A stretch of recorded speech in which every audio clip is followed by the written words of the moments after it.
Hey, I want to thank you for stopping by my website, weightlossnotes.com.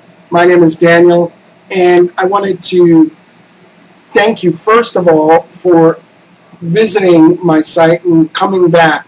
I want to thank you for the emails I've been getting, for the blog comments that you've been posting. They mean the world to me. I read every single one. Thank you very much for that. I want to talk about something that's changed in the last week and some research that I did that I think is important for you to know. And that has to do with something I've been doing for the last month that I wasn't aware of. And what's that? Well, every Sunday I used to post a update and I used to weigh in on camera to show you what my results were and to show you my response to that. And the last Sunday when I weighed in, I didn't get the results I was looking for, and I got discouraged, and I went and I talked to my coach about it, and I said, hey, well, kids, I've been doing all the right things, and the numbers don't match up, and the difference was about 2 pounds, if I remember correctly. And the answer I got from my coach surprised me, and I actually went and I did some research online, and I went to a forum that I belong to. I talked to some trainers. I talked to some professionals about this, and what I found out was a surprise for me. And it may not be for you, but if it is, I want to share it with you so that it can help empower you, and it can help you as part of your strategy for long-term weight loss. And what is it? Throw your scale away. And I'm being a little bit extreme, of course, but for those that are on a long-term weight loss program like myself and others, you should not be weighing yourself every week or every day or every other day. There are too many variables that will work against you, and when you see something that throws you off kilter, it's sort of, for me at least, psychologically was like, whoa, what happened here? And if I'm not careful or you're not careful, it can start to work against you motivationally. And what my coach and others have said is throw your scale away.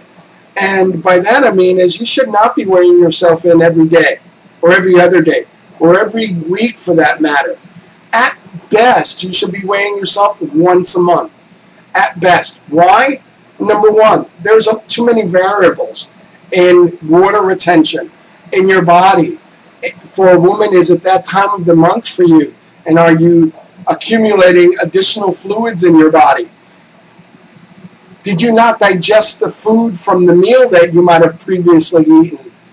Is your scale out of kilter? Somebody suggested to me, and this is even true for electronic scales, somebody suggested to me, get on your scale, record what it said, get off, wait a minute, get back on your scale and get off, and do that for 5 times. And I bet you'll get 5 different answers.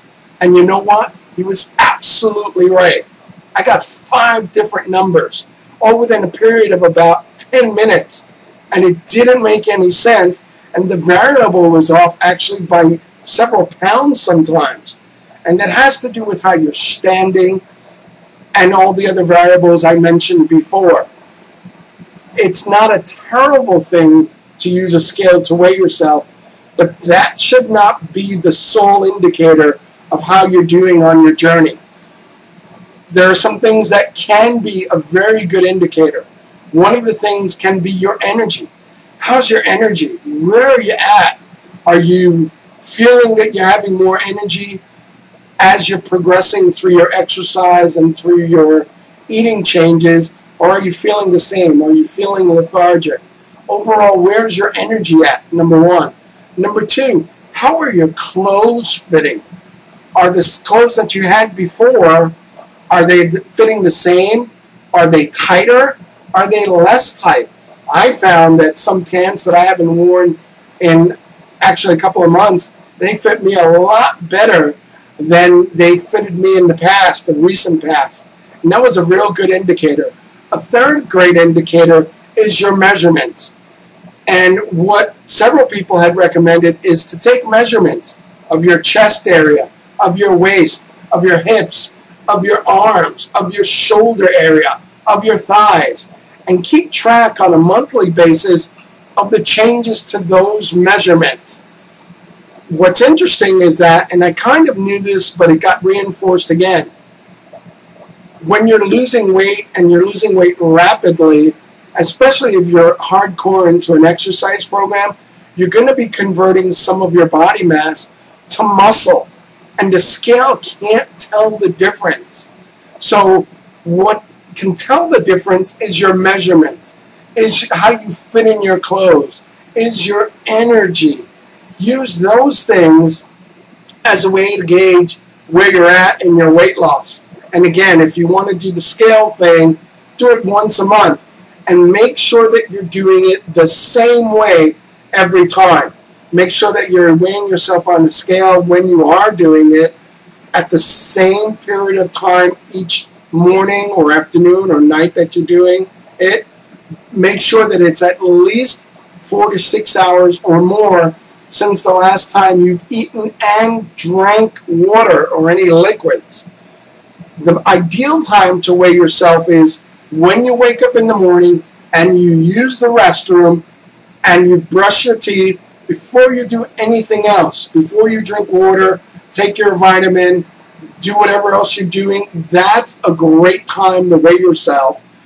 Pick the same way to do it in the same place with the same clothing, or as little clothing as possible, with modesty, of course, and use that as one of the indicators.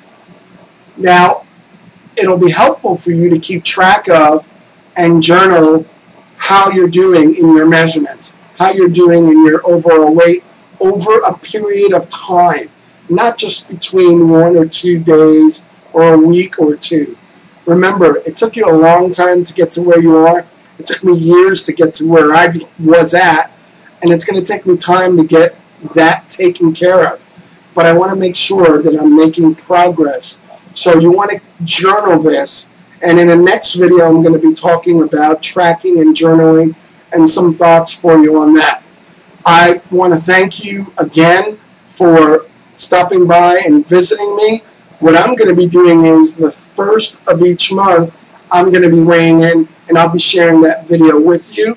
But I'm also going to be posting on my blog my measurements, and I've started doing that already, but I'm going to be updating that also once a month so that you could see where I'm at with that and help me and encourage me, and I can do the same for you and encourage you on your journey.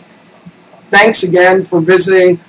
Please continue to recommend me to your friends and to people you know. Post this on Facebook, on Twitter. Thank you so much for stopping by and checking in with me. I really appreciate it and love every one of you. I'm out. This is Daniel from WeightLossNotes.com. Have a great day.